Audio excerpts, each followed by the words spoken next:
The morning mist hung low over the small Yorkshire village of Thornfield as Sarah Mitchell pulled back her bedroom curtains. At 63, she had seen many dawns break over the rolling hills, but today felt different. The weight of the past month pressed heavily on her shoulders as she moved slowly down the narrow stairs of her cottage. 3 weeks had passed since the devastating flood that swept through their community like an angry beast, claiming homes, livelihoods, and tragically 7 precious lives. Among them was her grandson Tommy, just 12 years old, who had been helping elderly Mrs. Henderson evacuate when the rushing waters overwhelmed them both. The entire village had been shattered by the loss, but none more so than Sarah, who had raised Tommy since he was 5 after his parents died in a car accident. The cottage felt impossibly empty without Tommy's laughter echoing through the rooms. His school bag still hung on the hook by the door, his football boots caked with mud from his last match sat by the fireplace, and his favorite mug with the chipped handle remained unwashed in the sink. Sarah couldn't bring herself to move any of his belongings. They were all she had left of the bright boy who had called her Gran and filled her days with joy.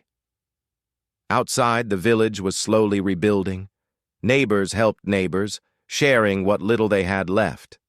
The community center had become a makeshift distribution point for donations that poured in from across the country. People's generosity had been overwhelming, but nothing could fill the void left by those who were gone. Sarah made her way to the kitchen and put the kettle on, a ritual that had become her anchor in the storm of grief. As the water began to boil, she noticed a small crowd gathering near the village green. Curious, she wrapped her shawl around her shoulders and stepped outside. Mrs. Patterson from the post office was among the group, her face flushed with excitement. "Sarah, dear, you'll never believe it," she called out, hurrying over with surprising speed for her 70-year-old frame. "They're coming here, to Thornfield, today." "Who's coming?" Sarah asked, though part of her already suspected the answer from the way the villagers were whispering and pointing toward the main road. "The Prince and Princess of Wales," Mrs. Patterson said, her voice barely containing her amazement. "William and Catherine, they're coming to visit us, to see how we're coping after the flood." Sarah felt a flutter of something she hadn't experienced in weeks. Not quite hope, but perhaps a spark of curiosity about what lay ahead. Royal visits to small villages like theirs were rare, usually reserved for grand openings or special anniversaries. For them to come in the aftermath of such tragedy seemed almost surreal. As the news spread through the village like wildfire, people began emerging from their homes. Some were excited, others seemed bewildered by the prospect. Many, like Sarah, were still deep in their grief and weren't sure how to feel about anything anymore. The village had always been a close-knit community where everyone knew everyone else's business. There was old Jack Thompson, who ran the small grocery store, still operating out of a caravan since his shop had been destroyed. Young Emma Davies, the primary school teacher, was working tirelessly to create temporary classroom space in the church hall. Father Michael had opened the parish church as a shelter and had barely slept since the disaster struck. By mid-morning, officials in smart suits had arrived to prepare for the royal visit. They spoke in hushed tones with the village council, checking security arrangements and discussing the route the royal couple would take. The contrast between their polished appearance and the still visible flood damage was stark. Sarah found herself drawn to Tommy's favorite spot by the old oak tree near the memorial garden. It was here that he used to sit and read his adventure books, dreaming of faraway places and grand quests. She had placed a small bouquet of wildflowers there yesterday, the same type he used to pick for her on his way home from school. As she sat on the weathered bench beneath the tree, Sarah wondered what the royal couple would think of their little village. Would they truly understand the depth of their loss? Or would this be just another official engagement to tick off their list? She had always respected the royal family from a distance, following their work in the newspapers, but she had never imagined they would have any reason to visit Thornfield. The sound of helicopters in the distance broke through her thoughts. Several news crews had arrived, setting up their cameras and interviewing anyone willing to speak about the upcoming visit. Sarah avoided them, not ready to put her grief on display for the world to see. Instead, she made her way to the community center, where volunteers were still sorting through donations. The space was filled with boxes of clothing, toys, and household items sent by people from all corners of the United Kingdom. It was here that she felt most useful, helping to organize and distribute items to families who had lost everything. Among the volunteers was David Chen, a young father who had lost his home, but thankfully not his family. He had been working tirelessly to help others despite his own circumstances. "Strange to think royalty will be walking through these doors in a few hours," he said to Sarah as they sorted through a box of children's clothes. "Tommy would have been so excited," Sarah replied softly, holding up a small red jumper that reminded her of one her grandson used to wear. "He always loved stories about knights and castles. He would have asked them 1,000 questions about the palace." David placed a gentle hand on her shoulder. "He would have, wouldn't he? That boy never met a stranger or a story he didn't love." As afternoon approached, the village took on an almost festive atmosphere, despite the underlying sadness. People had done their best to clean up and make the place presentable, though the damage from the flood was still evident everywhere. Debris had been cleared from the main street, but many buildings still bore watermarks showing how high the flood had reached. The local Women's Institute had prepared a small reception, though it was nothing like the elaborate affairs they might have organized under normal circumstances. Simple sandwiches, homemade cakes, and tea served in mismatched cups borrowed from various households since the community center's kitchen had been destroyed.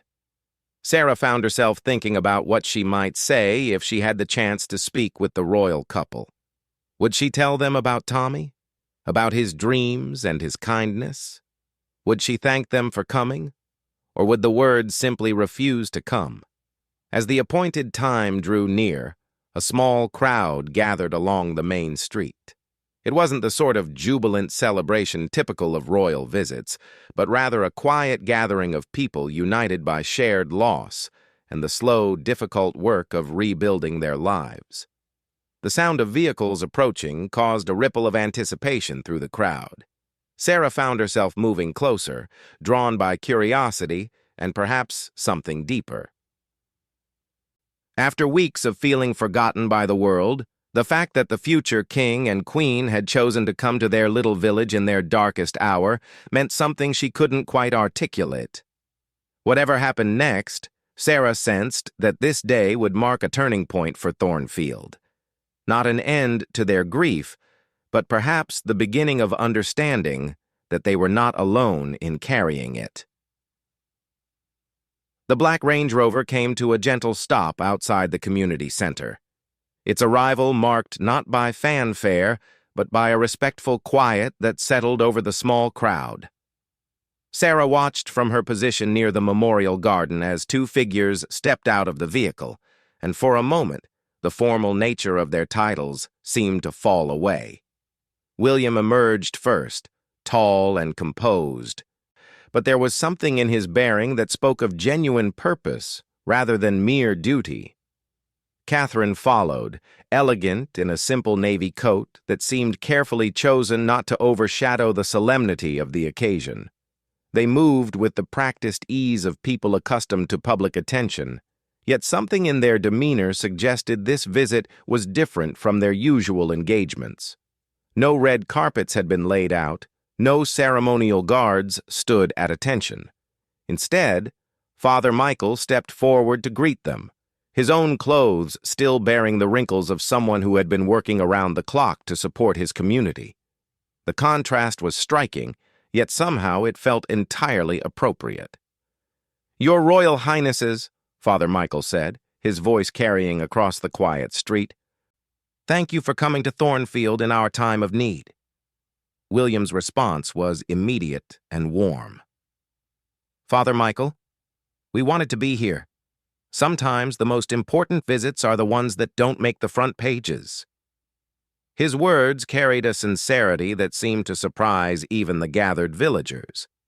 Catherine moved toward a group of children who had been watching from beside the church hall, their faces a mixture of curiosity and shyness.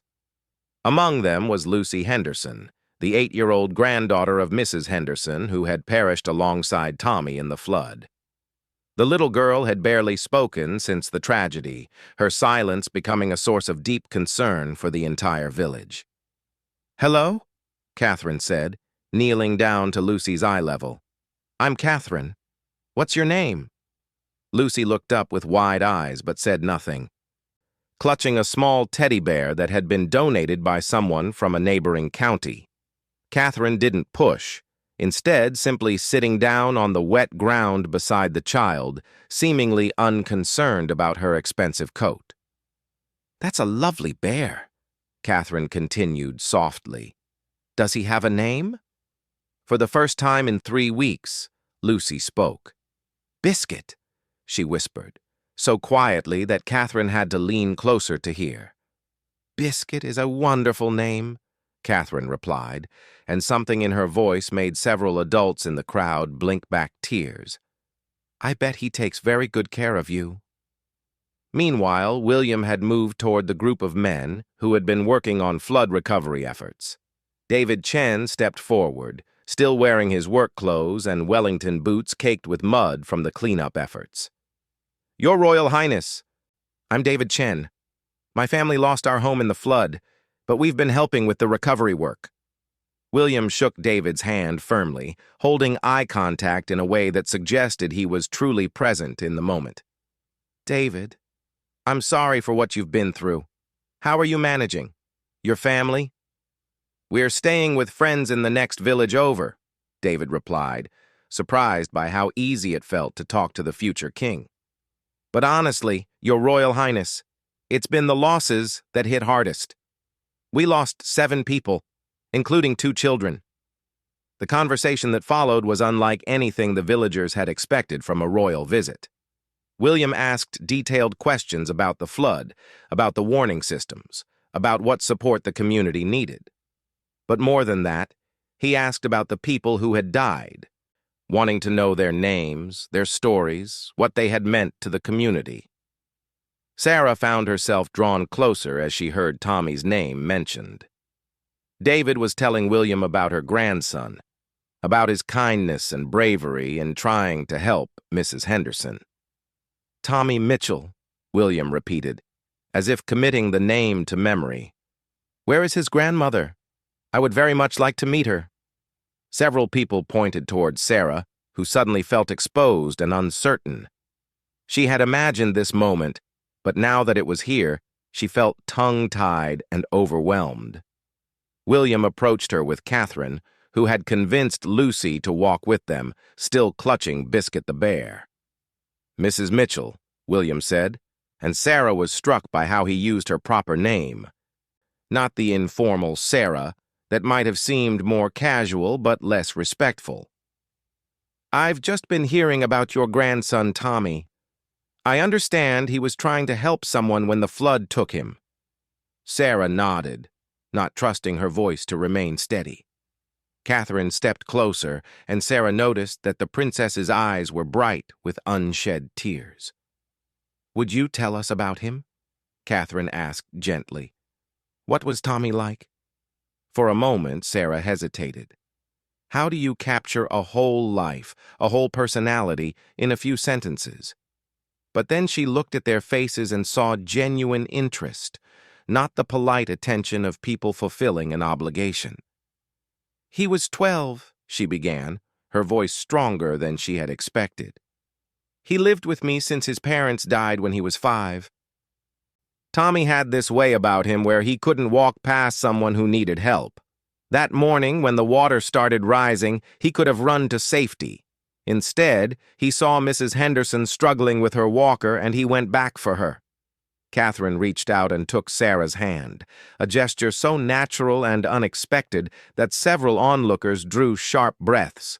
Royal protocol typically discouraged such informal contact, but Catherine seemed entirely unconcerned with protocol. "He sounds like an extraordinary young man," Catherine said. "You must be so proud of him, even as you grieve." "I am," Sarah replied, and for the first time since the funeral, she felt able to say those words without breaking down completely. "I am proud of him. He was everything good in this world." William looked around at the gathered crowd, taking in the faces of people still processing their trauma and loss. "Mrs. Mitchell, would you mind showing us around the village? We'd like to see what happened here, to understand what you've all been through." What followed was unlike any royal walkabout the media would later struggle to categorize. Instead of the typical crowd control and formal presentations, it became an organic conversation between the royal couple and a grieving community. They visited the sites where homes had been destroyed, listening as residents explained what they had lost and what they were trying to rebuild. William asked technical questions about flood defenses and emergency response procedures, but he also asked personal questions about family photographs that had been destroyed, about pets that had been lost, about children who were struggling to sleep at night. Catherine spent time with Emma Davies, the teacher who was trying to create a sense of normalcy for the village children. They discussed trauma response in young people, and Catherine shared insights from her own work with children's mental health charities. But she also listened as Emma broke down describing how difficult it had been to explain to her pupils why Tommy and little James Henderson wouldn't be returning to school. At the memorial garden, William and Catherine stood quietly before the makeshift memorial that had been created for the flood victims. 7 white stones had been arranged in a circle, each bearing a name. Fresh flowers, some clearly picked from local gardens, surrounded the stones. "We'd like to add something to the memorial," William said to Father Michael. "Something permanent, if that would be appropriate." Father Michael looked puzzled. "Your Royal Highnesses, that's very generous, but what did you have in mind?" Catherine reached into her handbag and pulled out a small velvet pouch.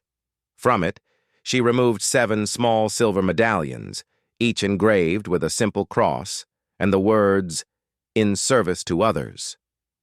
"These belong to my grandmother," Catherine explained to the gathered crowd. "She always said that the greatest honor was to be remembered for helping someone else. I can't think of a better way to honor these 7 people than with symbols that represent service to others." As she knelt to place the medallions among the flowers, many in the crowd openly wept.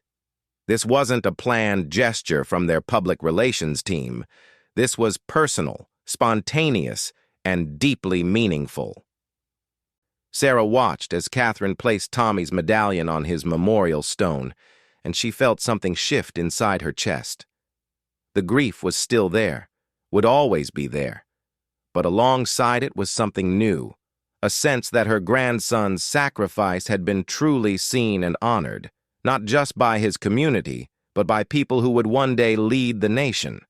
The visit had been scheduled to last 2 hours, but as the afternoon wore on, neither William nor Catherine showed any sign of hurrying to leave. They had tea with the volunteers, sat with families in their temporary accommodations, and spent time with the children who had witnessed the tragedy. As evening approached and their departure became inevitable, the royal couple made one final gesture that would be remembered long after the media coverage faded. They asked if they could have a moment of silence together with the entire community, not for photographs or ceremony, but simply to honor those who had been lost. Standing in a circle in the village square, with the setting sun casting long shadows across the damaged buildings and temporary structures, the future King and Queen of England joined hands with the people of Thornfield. In that moment, titles and protocols seemed irrelevant. They were simply people, united in grief and hope, sharing a moment of profound human connection. 3 months later, Sarah Mitchell stood in her kitchen, watching the morning news as she prepared her breakfast. The presenter was discussing the latest royal engagements, and suddenly there was William, speaking at a conference about flood prevention and emergency response. As the camera focused on his face, Sarah could see something different in his expression, a depth that hadn't been there before his visit to Thornfield. "The communities I've visited have taught me that resilience isn't just about rebuilding structures," William was saying to the assembled delegates. "It's about honoring those we've lost while caring for those who remain. In Yorkshire, I met a young boy named Tommy Mitchell through the stories his grandmother shared. Though Tommy died trying to save his neighbor, his legacy of service continues to inspire his community's recovery." Sarah's hand flew to her mouth. Here was the future King of England, speaking Tommy's name to an international audience, ensuring that her grandson's story would reach far beyond their small village. She had to sit down as the full weight of this gesture hit her. The news segment continued, showing footage from various flood-affected communities across the country. What became clear was that the visit to Thornfield hadn't been an isolated incident.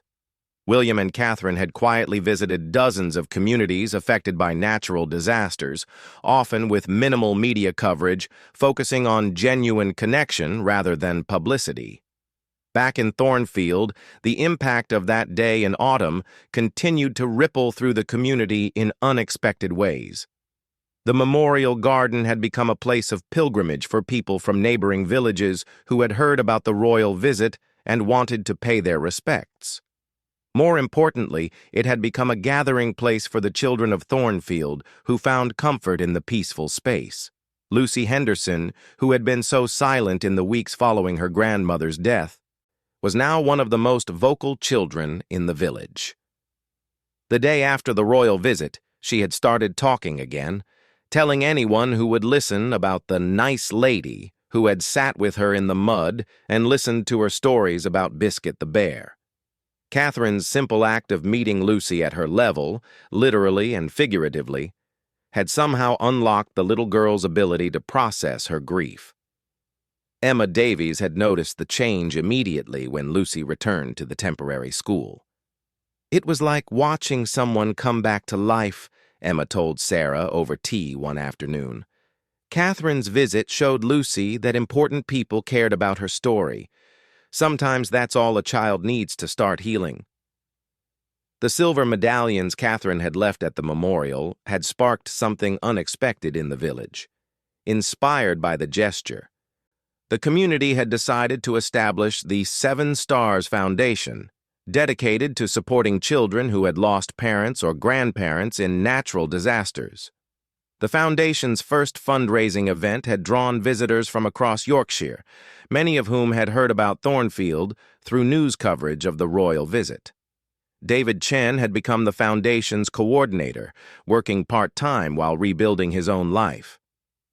"That day changed how we saw ourselves," he explained to Sarah as they worked together in the foundation's new offices, housed in a renovated section of the community center. "Before the visit, we felt forgotten, like our tragedy was just another news story that would fade away. But when they came, when they stayed, when they really listened, it showed us that our losses mattered on a bigger stage." The practical impact of the royal visit had been substantial, too. Within weeks of their departure, new funding had been allocated for improved flood defenses in the region. The Environment Agency had fast-tracked upgrades to the warning systems, and the village had been selected as a pilot site for new emergency response protocols. But it was the human impact that residents talked about most. Father Michael had noticed a change in his congregation's ability to process their grief. "Before the visit, people were stuck in their pain," he observed during one of his sermons. After seeing their future monarch sit with them in their sorrow, they began to believe that their grief was worthy of respect, that their loved ones' memories deserved to be honored. The ripple effects extended far beyond Thornfield. News of the understated, deeply personal nature of William and Catherine's visit had sparked a national conversation about the role of the monarchy in modern Britain. Rather than the grand ceremonial functions that typically garnered attention, People began talking about the quiet visits, the listening, the genuine engagement with ordinary citizens facing extraordinary circumstances. Letters began arriving at Kensington Palace from communities across the United Kingdom, sharing their own stories of loss and resilience. Many referenced the Thornfield visit, saying it had given them hope that their struggles were seen and understood. The royal household found themselves coordinating more private visits, focusing on communities that needed support rather than celebration. Sarah had her own correspondence with the royal household. A month after the visit, she had received a handwritten note from Catherine, thanking her for sharing Tommy's story and including a photograph from the memorial service. The letter was brief but deeply personal, referencing specific details from their conversation that made it clear Catherine had been truly present that day. "Dear Mrs. Mitchell," the letter read in Catherine's careful handwriting, "I have been thinking often about Tommy and his brave heart. You mentioned that he loved adventure stories, and I hope you won't mind that I've donated some books to the village library in his memory. The librarian tells me they've created a special section called Tommy's Adventures, where children can discover the same kinds of stories that brought him joy. Thank you for sharing your precious grandson with us. His legacy of kindness continues to inspire. With warmest regards, Catherine." The books had indeed arrived, a carefully chosen collection of adventure novels and heroic tales that Tommy would have loved. The local librarian, Mrs. Foster, had created a special reading nook around the collection, complete with comfortable chairs and a small plaque that read, "In memory of Tommy Mitchell, who showed us that heroes come in all sizes." Children from Thornfield and surrounding villages now gathered there regularly for story time, and Mrs. Foster often began each session by talking about Tommy's love of books and his brave actions during the flood. In this way, his story continued to inspire new generations of children to think about service and courage. The anniversary of the flood brought unexpected visitors back to Thornfield. William and Catherine returned, this time with even less fanfare than before. They attended the memorial service that the community had organized, standing alongside the families who had lost loved ones and participating in the unveiling of a permanent memorial garden. But their most meaningful gesture came afterward, when they joined the community for the annual Tommy's Day, a celebration of service that the village had established in honor of all those who had died helping others. Children from local schools participated in community service projects, and awards were given to young people who had demonstrated exceptional kindness and service to others. Sarah watched as Catherine presented the first Tommy Mitchell Award to a 13-year-old girl from a neighboring village who had organized a food bank for families affected by unemployment. As the teenager accepted her certificate, her face glowing with pride and purpose, Sarah felt a deep sense of peace. Her grandson's name was being spoken with reverence and love, his example inspiring others to acts of kindness and service. The boy, who had given his life trying to save his elderly neighbor, was now inspiring children across the region to look out for one another. As the ceremony concluded and the royal couple prepared to leave once again, William approached Sarah one final time. "Mrs. Mitchell, I want you to know that Tommy's story has become part of our family's conversations about service and duty. When George, Charlotte, and Louis are old enough to understand, we'll tell them about a brave boy named Tommy who showed us what it truly means to serve others." The thought that her grandson's story would be passed down within the royal family, that future generations of monarchs would know Tommy's name and his example, was almost too much for Sarah to comprehend. But as she looked around at her village, at the children playing in the memorial garden, at the community that had grown stronger through tragedy and had been honored by the presence of their future king and queen, she understood that some gestures transcend their immediate moment. That evening, as the sun set over Thornfield, Sarah sat on the bench beneath Tommy's oak tree and opened one of the adventure books Catherine had donated to the library. As she read the first chapter aloud, speaking to the evening air as if Tommy might still be listening, she realized that the most profound acts of leadership often happen when no cameras are rolling, when protocols are set aside, and when powerful people choose simply to sit with others in their sorrow and help carry their hope. The gesture that had moved a nation to tears hadn't been grand or ceremonial. It had been profoundly human, reminding everyone who witnessed it that true nobility lies not in titles or crowns, but in the willingness to see and honor the dignity in every person's story, especially in their darkest hours. Years later, when William would ascend to the throne, many would point to this period of quiet visits and personal engagement as the moment when the monarchy truly connected with the heart of modern Britain. But for the people of Thornfield, it would always be remembered more simply as the day when their grief was seen, their losses were honored, and their community was reminded that even in the depths of tragedy, they were not forgotten. Tommy Mitchell's story had become part of something larger, woven into the fabric of how the nation understood service, sacrifice, and the profound impact of choosing to help others, even when the cost might be great. In this way, the boy who died saving his neighbor became immortal, his legacy living on in every act of kindness inspired by his example.